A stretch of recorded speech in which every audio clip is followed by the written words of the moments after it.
നമസ്കാരം. തികച്ചും ദൗർഭാഗ്യകരമായിട്ടുള്ള ഒരു പ്രസംഗം ഇന്നലെ കേൾക്കേണ്ടി വന്നു. കൊട്ടാരക്കരയിലെ ഇടതുപക്ഷ സ്ഥാനാർത്ഥിയായ KN ബാലഗോപാലിന് വേണ്ടി വോട്ട് തേടാൻ ഘോരഘോരം പ്രസംഗിക്കുന്ന മാലാ പാർവതി എന്ന അഭിനേത്രിയെയും സാമൂഹ്യ പ്രവർത്തകയും ഒക്കെ നമുക്ക് പരിചയമുണ്ട്. പക്ഷേ ഇത്രയും വിവരദോഷിയായിരുന്നു ഇവരെന്ന് ഇന്നലെ മനസ്സിലായി. സത്യസന്ധമായി സാധാരണ ജനങ്ങളുടെ ഇടയിൽ പ്രവർത്തിച്ചും നേടിയതാണ് ഈ വിജയം ഈ കഴിഞ്ഞ 10 വർഷം കൊണ്ട്. പ്രസംഗം തുടങ്ങിയപ്പോൾ തന്നെ സുധാകരനെ പരോക്ഷമായിട്ട് വലിയ രീതിയിൽ വിമർശിച്ചു. എല്ലാവരെയും ചതിച്ചുകൊണ്ട് കൊടിമാറ്റം നടത്തി എന്നുള്ള കാര്യങ്ങളൊക്കെ പറഞ്ഞതിന് ശേഷം കഴിഞ്ഞ 10 വർഷത്തെ വിജയം എങ്ങനെയാണ് നമ്മൾ കരസ്ഥമാക്കിയത് എന്നതിനെക്കുറിച്ച് വിശദീകരിക്കുകയായിരുന്നു മാല ചേച്ചി. ഒരുപാട് പ്രവർത്തനങ്ങൾ ജനങ്ങൾക്കിടയിൽ ഇറങ്ങി നടന്ന് ചെയ്തുകൊണ്ടാണ് അവര് വിജയമൊക്കെ സ്വന്തമാക്കിയതും തുടർഭരണം സ്വന്തമാക്കിയതും കഴിഞ്ഞ തവണ. ബാക്കി ഇനി പറയുന്നത് കേട്ടോണേ, പിടിച്ച് നിൽക്കാൻ ശേഷിയുള്ളവർ മാത്രം കേട്ടാൽ മതി. BBC കേരളത്തിൽ പഠനത്തിനായി വന്നു. അവിടെ മുഴുവൻ ഓരോ സ്ഥലങ്ങളിൽ ഓരോ വീടുകൾ തുറക്കുമ്പോൾ അതിനകത്ത് മരിച്ച ശവശരീരങ്ങളും എല്ലാമായി ഇരിക്കുമ്പോൾ കോവിഡ് കാലത്ത് BBC സംഘം പഠനത്തിനായിട്ട് ഇവിടേക്ക് വന്നു. കേരളത്തിൽ വന്നപ്പോൾ കണ്ട കാഴ്ച അവരെ അമ്പരപ്പിച്ചു. അവരുടെയൊക്കെ നാടുകളിൽ മരിച്ച ശവശരീരങ്ങളായിരുന്നെങ്കിൽ ഇവിടെ ജീവിച്ചിരിക്കുന്ന ശവശരീരങ്ങളെ കണ്ട് അവർ അത്ഭുതപ്പെട്ടു എന്നാണോ മാലച്ചേച്ചി പറയാൻ ഉദ്ദേശിക്കുന്നത്? സ്ത്രീ പ്രവർത്തകരും ആശാപ്രവർത്തകരും വണ്ടികളോ നമ്മ ഭക്ഷണം കഴിച്ചോ മരുന്ന് കഴിച്ചോ എന്ന് ചോദിച്ച് ഓരോ വീടാന്തരം കയറി ഇറങ്ങുന്നത് കണ്ട് അത്ഭുതപ്പെട്ടു പോയി. നാണമില്ലല്ലോ നിങ്ങൾക്ക് ഇങ്ങനെ വേദിയിൽ കയറി നിന്ന് പ്രസംഗിക്കാൻ? നിങ്ങളിപ്പോൾ പറഞ്ഞല്ലോ വിദേശ രാജ്യങ്ങളിലേതുപോലെയല്ല ഇവിടുത്തെ പാവപ്പെട്ട ആശാപ്രവർത്തകരും പിന്നെ ആരാണ് കുടുംബശ്രീക്കാരും ഒക്കെ അല്ലേ. ആശാപ്രവർത്തകരെ അപ്പം നിങ്ങൾക്ക് ഓർമ്മയുണ്ട്. ആശാപ്രവർത്തകര് ഒരു സമരം നടത്തിയായിരുന്നു. മാസങ്ങൾ നീണ്ട സമരം. അവിടെ വരെ ഒന്ന് പോയായിരുന്നോ? നിങ്ങളപ്പം മറന്നിട്ടില്ല. കഴിച്ചോ കുടിച്ചോ അപ്പച്ച അമ്മച്ചി എന്നെല്ലാം ചോദിച്ചുകൊണ്ട് വീടാന്തരം കയറി ഇറങ്ങാൻ അപ്പോൾ ആശാപ്രവർത്തകരെ ഉണ്ടായിരുന്നുള്ളൂ.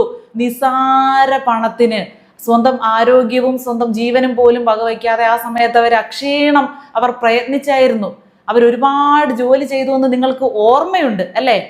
അവരുടെ അവസ്ഥ എന്തായി? അവരോട് എന്താണ് നിങ്ങളുടെ മുഖ്യൻ കാണിച്ചത്? ഇതിന്റെ എല്ലാം പിന്നിൽ നിങ്ങളാണ്, ഇടതുപക്ഷ പ്രവർത്തകരാണ് എന്ന സ്ത്രീ പറയുന്നത് കേട്ടോ ഒരു ഉളുപ്പുമില്ലാതെ. അതായത് കോവിഡ് കാലത്ത് കേരളത്തെ പിടിച്ചു നിർത്തിയത് ഇടതുപക്ഷ പ്രവർത്തകരാണെന്ന്. ഇവർ ഈ വേദിയിൽ നിന്ന് പിന്നെ അവിടെ കേൾക്കാൻ ഒരു 50 പേരെ മാക്സിമം ഉള്ളൂ. ഇവരെല്ലാവരും ഈ പാർട്ടി പ്രവർത്തകരായതുകൊണ്ട് തന്നെയാണ് ഇവർ ഇത്രയും ഉറപ്പോടെ ധൈര്യത്തോടെ നിന്ന് സംസാരിക്കുന്നത്. എന്നാൽ ഇതൊക്കെ ഇങ്ങനെ സോഷ്യൽ മീഡിയയിലൂടെ മറ്റുള്ളവരിലേക്ക് എത്തുമെന്നൊരു ചിന്ത പോലും ഇവർക്ക് ഇല്ലാതെ പോയല്ലോ. മാറാത്തത് ഇനി മാറുമെന്ന് ചോദിക്കുന്നവരുടെ മുഖത്ത് നോക്കി എന്താണ് നിങ്ങൾ കൊണ്ടുവരാൻ പോകുന്ന മാറ്റം എന്ന് നമുക്ക് ചോദിക്കണം. അതായത് BJP ആണ് ഇപ്പൊ പറഞ്ഞുകൊണ്ടിരിക്കുന്നത് മാറാത്തത് ഇനി മാറും എന്നുള്ളത്. അപ്പൊ BJPക്ക് നേരെയാണ് ചോദ്യം ഉന്നയിക്കുന്നത്, എന്താണ് നിങ്ങൾ മാറ്റാൻ പോകുന്നതെന്ന്. കാരണം ഇവിടെ നിലവിൽ മാറാൻ ഇനി ഒന്നുമില്ല. എല്ലാം മാറ്റി മറിച്ച് ഒരു മാറ്റത്തിലൂടെ വിപ്ലവം സൃഷ്ടിച്ച് കേരളത്തെ ഇപ്പൊ കണ്ടാൽ മനസ്സിലാകാത്ത രീതിയിലാക്കിയിരിക്കുകയാണ് ഓൾറെഡി ഈ 10 വർഷം കൊണ്ട്. അപ്പൊ എന്താണ് ഇനി നിങ്ങൾ മാറ്റാൻ പോകുന്നത്? എന്താണ് ഇവിടെ മാറേണ്ടതെന്ന് അവരോട് നമ്മൾ ചോദിക്കണമെന്ന്. അമ്പലത്തിൽ കയറില്ല എന്ന് പറഞ്ഞ് ശാസിക്കുമോ? കണ്ട പറയുന്ന വിവരദോഷം കേട്ടോ. നിങ്ങൾ ഇടതുപക്ഷ പ്രവർത്തകയാണ്, നിങ്ങൾ അമ്പലത്തിൽ കയറാൻ പാടില്ല എന്ന് പറഞ്ഞ് നമ്മളുടെ നേരെ വാളുമായി വരുമോ? സത്യത്തിൽ ഇവർക്കൊക്കെ എതിരെ കേസ് എടുക്കണം. ഇങ്ങനെ നമുക്ക് കേട്ടിട്ട് തന്നെ നമ്മളിപ്പം BJP പ്രവർത്തക അങ്ങനൊന്നും അല്ല, പക്ഷെ ഇത് കേൾക്കുമ്പോൾ തന്നെ എന്തൊരു അസ്വസ്ഥതയാണ് നമ്മളിൽ ഉണ്ടാകുന്നത്. ഈ BJP അധികാരത്തിൽ വന്നാൽ നമ്മുടെ നേരെ വാളും എടുത്തുകൊണ്ട് വന്ന് നിങ്ങൾ അമ്പലത്തിൽ പോകില്ലേ, അമ്പലത്തിൽ പോയില്ലെങ്കിൽ നിങ്ങളെ വെട്ടിക്കളയും എന്ന് പറയുമെന്നാണ് ഇവർ ഈ പറഞ്ഞു വെക്കുന്നത്. എല്ലാ നുണപ്രചരണങ്ങളും മനുഷ്യർ മാറി ചിന്തിക്കാൻ സമ്മതിക്കാതെ ഇപ്പൊ കിടന്ന് അനുഭവിക്കുന്ന യാതനകളിൽ തന്നെ കിടന്ന് തുടർച്ചയായിട്ട് അനുഭവിക്കാൻ ഇങ്ങനെ അവർ മാക്സിമം പ്രോത്സാഹിപ്പിച്ചുകൊണ്ടിരിക്കുകയാണ്. മാക്സിമം മനുഷ്യനെ വീണ്ടും കുടുക്കാൻ ഇങ്ങനെ പ്രേരിപ്പിച്ചുകൊണ്ടിരിക്കുകയാണ്. നമ്മള് ജാതി ചോദിച്ച് നമ്മൾ എവിടെയാണ് ഇരിക്കേണ്ടത് എന്ന് ആൾക്കാർ നിശ്ചയിക്കുമോ? BJP ഭരിക്കുന്ന ഏത് സംസ്ഥാനത്താ ജാതി ചോദിച്ചുകൊണ്ട് ആളുകളെ ഇരുത്തുന്നത്? വിദ്യാലയങ്ങളിലൊക്കെ അങ്ങനെയാണോ? അല്ലെങ്കിൽ ഒരു ഹോസ്പിറ്റലിൽ ചെന്നാൽ അങ്ങനെയാണോ? അല്ല, ഞങ്ങൾക്ക് അറിയാൻ പാടില്ല എന്നിട്ട് ചോദിക്കുകയാണ്. ചേച്ചിക്കല്ലേ എല്ലാ കാര്യങ്ങളും അറിയാവുന്നത്. ഇന്ത്യയിലെ എല്ലാ സംസ്ഥാനങ്ങളിലും നിലവിലുള്ള അവസ്ഥയെപ്പറ്റി വ്യക്തമായിട്ട് അറിയാവുന്ന പണ്ഡിതയല്ലേ, അതുകൊണ്ട് ചോദിക്കുകയാണ്. എല്ലായിടത്തും BJP ഭരിക്കുന്ന ഇടങ്ങളിൽ, അല്ല നിങ്ങളുടെ കമ്മ്യൂണിസ്റ്റ് ഇവിടെ മാത്രമല്ലേ ഉള്ളൂ, ഇന്ത്യയിൽ വേറെ വല്ലയിടത്തും ഉണ്ടോ? ഞങ്ങളുടെ അറിവിലില്ല. അപ്പോൾ ബാക്കി എല്ലാ സംസ്ഥാനങ്ങളിലും വേറെ വ്യത്യാസമുണ്ട്. ജാതിയുടെ അടിസ്ഥാനത്തിലാണ് ക്യൂ ഒക്കെ നിൽക്കുന്നത്. അങ്ങനെയാണോ? എന്തിനിങ്ങനെ പാവപ്പെട്ട മനുഷ്യരെ പറഞ്ഞ് തെറ്റിദ്ധരിപ്പിച്ച് അടിമകളാക്കി വെച്ചിരിക്കുകയാണ് ആ മുന്നിലിരിക്കുന്ന കുറേ എണ്ണത്തിനെ. ബാക്കിയുള്ളവരെയും കൂടെ തെറ്റിദ്ധരിപ്പിക്കാൻ ശ്രമിക്കുന്നതൊക്കെ കൊള്ളാം, അല്പം വിവരം കൂടിയാകാം. നമ്മൾക്ക് ഭക്ഷണം കഴിക്കുമ്പോൾ നിങ്ങൾ ഇരിക്കേണ്ടത് ആ പന്തിയിലാണ് എന്ന് പറഞ്ഞ് മാറ്റിയിരുത്തുമോ? ആ മാറ്റമാണോ നമ്മൾ പ്രതീക്ഷിക്കേണ്ടത്? എത്ര ധൈര്യത്തോടെയാണ് അതൊക്കെ പറഞ്ഞു വെക്കുന്നത്. ഭക്ഷണം കഴിക്കാനിരിക്കുമ്പോൾ ജാതിയുടെ അടിസ്ഥാനത്തിൽ നിങ്ങൾ ആ പന്തിയിൽ പോയി ഇരിക്കൂ എന്ന് പറയും BJP വന്നാൽ. അല്ലെങ്കിൽ കോൺഗ്രസ് വന്നാൽ വേറെ എന്തെങ്കിലുമൊക്കെ ഇവിടെ നടത്തും. കമ്മ്യൂണിസ്റ്റ് ആണെങ്കിൽ മാത്രമേ നമുക്ക് എല്ലാ ജാതിയിലും മതത്തിലും പെട്ട ആളുകൾക്ക് ഒന്നിച്ചിരുന്ന് ആഹാരം കഴിക്കാൻ പറ്റുള്ളൂ. ജാതിയും മതവും എന്താണെന്ന് ചോദിക്കാതിരിക്കണമെങ്കിൽ അത് വേണം. ഇവിടെ എന്തിനാ റിസർവേഷൻ? എന്തിനാ ജാതിയുടെ അടിസ്ഥാനത്തിൽ? എന്തിനാ കാസ്റ്റ് സർട്ടിഫിക്കറ്റ്? എന്തിനാ ഇവിടുത്തെ സർക്കാർ ജോലിക്കൊക്കെ ആവശ്യപ്പെടുന്നത്? നോൺ ക്രീമി ലെയർ സർട്ടിഫിക്കറ്റ് എന്തിനാ? ഇതൊക്കെ എന്തിനാ? ഇവിടെ എങ്കിൽ കേരള സർക്കാർ ജാതി മതം ഇല്ല എന്നങ്ങ് പ്രഖ്യാപിച്ചാൽ പോരെ? വർഗീയത ഏറ്റവും കൂടുതൽ പറയുന്നതും അത് ഉപയോഗിക്കുന്നതും വോട്ടടിക്കാൻ വേണ്ടി അതിനെ ഒരു ദാക്ഷിണ്യവുമില്ലാതെ ദുരുപയോഗം ചെയ്യുന്നത് നിങ്ങൾ മാത്രമല്ലേ? അമ്പലത്തിനെയും പള്ളിയെയും ഒക്കെ നിങ്ങളുടെ സൗകര്യം പോലെ ഉപയോഗിക്കാൻ ഒരു മടിയും കാണിക്കാത്ത ആളുകളല്ലേ ഇടതുപക്ഷത്ത് ഇപ്പോൾ ഉള്ളത്. പറയുന്നതിൽ വിഷമമുണ്ട്, പക്ഷെ പറയാതെ നിവർത്തിയില്ല. സത്യമല്ലേ പറയുന്നത്?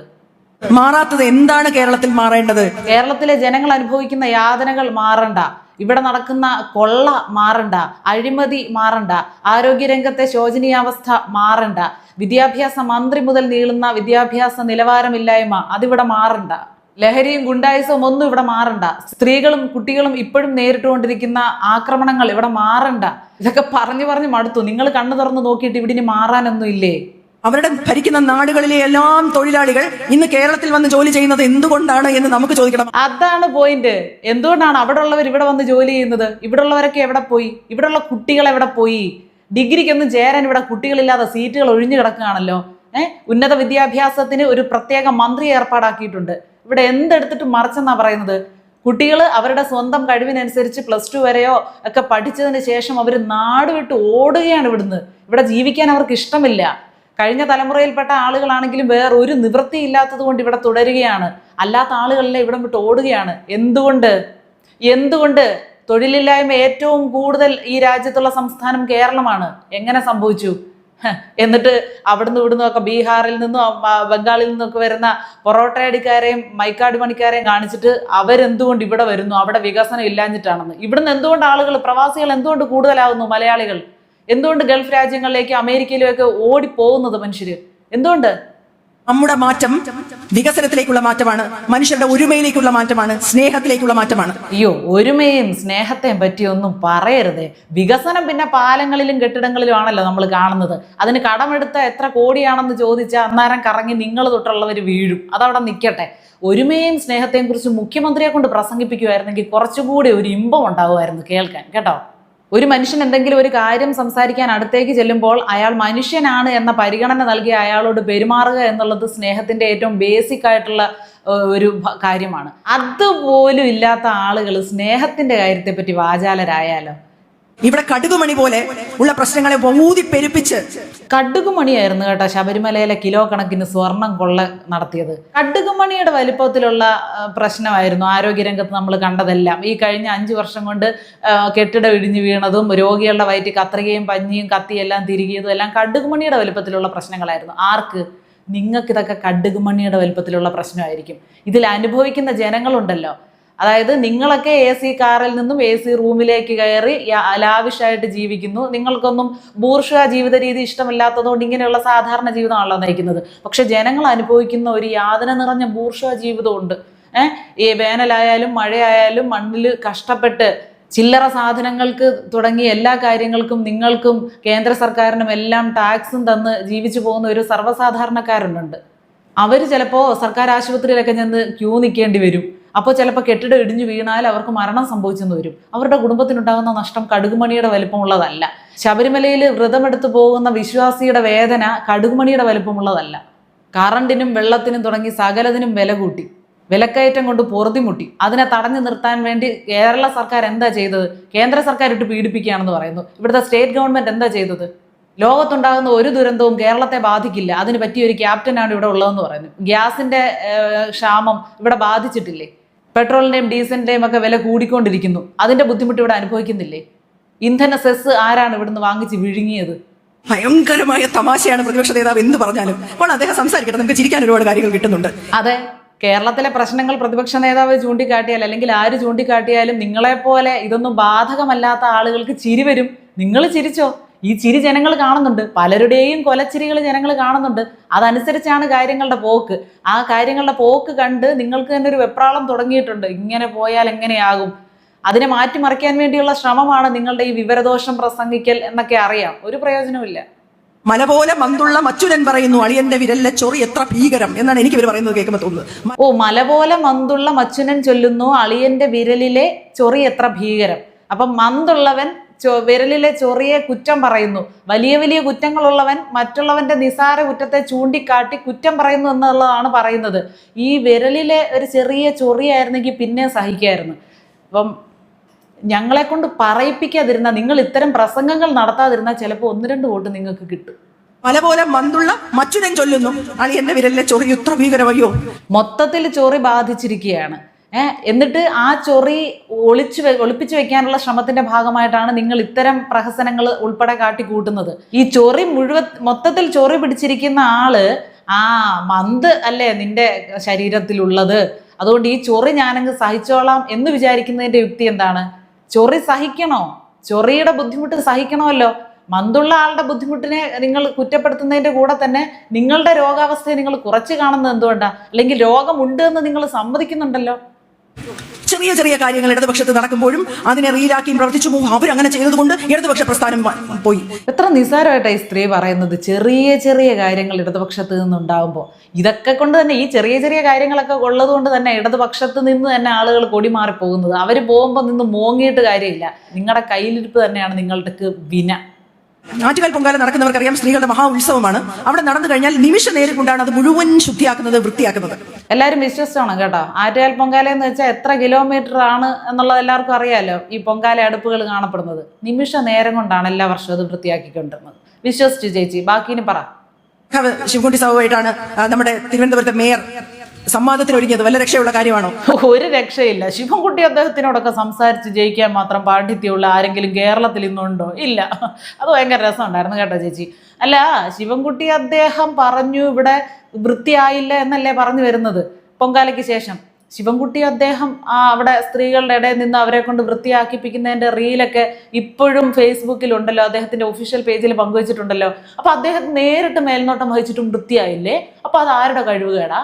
തെളിവ് സഹിതം കാണിച്ചു കൊടുക്കുകയാണ് ചവറകൂനകൾ അവിടെ കെട്ടിക്കിടക്കുന്നത്. എന്താണ് പറ്റിയത്? അതാ ഞങ്ങൾക്ക് ചോദിക്കാനുള്ളത്. ശിവൻകുട്ടി അദ്ദേഹം നേരിട്ട് മേൽനോട്ടം കൊടുത്ത ഒരു സംഗതിക്ക് എന്താ പറ്റിയത്? പിന്നെയും ചവറുകൂനുകൾ എവിടെ കൂടിക്കിടന്നെന്നാ? വെറുതെ ശിവൻകുട്ടി സഖാവിനെ മോശക്കാരനാക്കരുത് കേട്ടോ ചേച്ചി.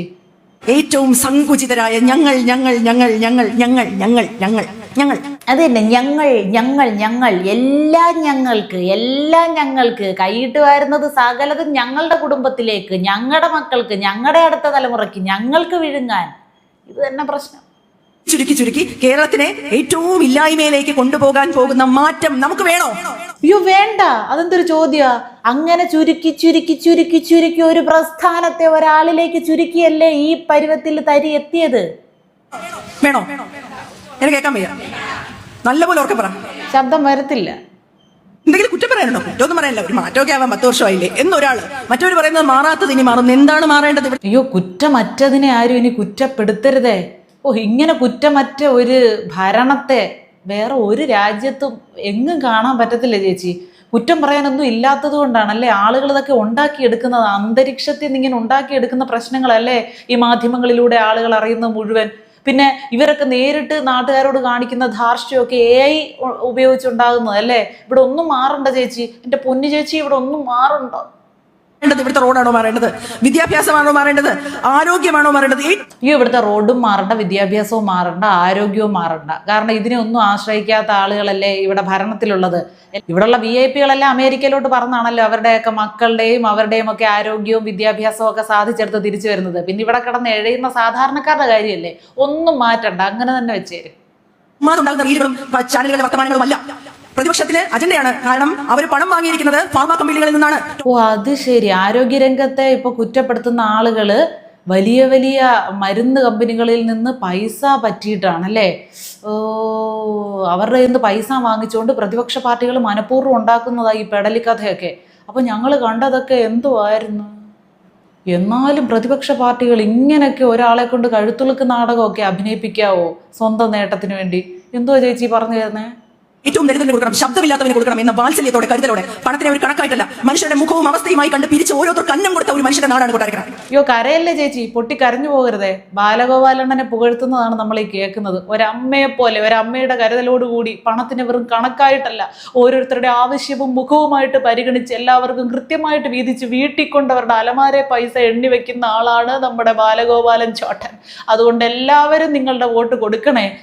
ഇത് ചേച്ചി അവിടെ കിടന്ന് നെഞ്ചു തളിക്കും. ശ്രീ കെ എൻ ബാലഗോപാൽ ജയിക്കണം, ഇനിയും മുന്നേറണം, നമ്മുടെ മന്ത്രിയായി വരണം. വേണ്ടേ ശ്രീ കെ എൻ ബാലഗോപാൽക്ക് പോരാ. എന്നാലും ഇത്രയും പ്രസംഗിച്ചിട്ട് അവസാനം കൊണ്ട് നിങ്ങൾ ഇങ്ങനെ ഒരു പണി ചേച്ചിക്ക് കൊടുത്തല്ലോ. ഉശിരില്ല. സ്വന്തം കാര്യത്തിന് നല്ല ഉശിരുള്ള ആളുകളല്ലേ നിങ്ങളുടെ സഖാക്കന്മാര്. അപ്പൊ ജനങ്ങൾക്ക് ഇത്തിരി ഉശിര് കുറഞ്ഞിരിക്കട്ടെ. എല്ലാവർക്കും ഒരുപോലെ ഉശിരായാലേ ശരിയാകത്തില്ല. ചേച്ചി ഇത്രയും വലിയ വിവരദോഷം ചേച്ചിയുടെ കയ്യിലുണ്ട് എന്ന് ഇന്നലത്തെ പ്രസംഗത്തിലൂടെയാണ് മനസ്സിലായത്. മനസ്സിലാക്കി തന്നതിന് നന്ദി. ഇപ്പൊ ചെളിവാദ്യങ്ങൾ.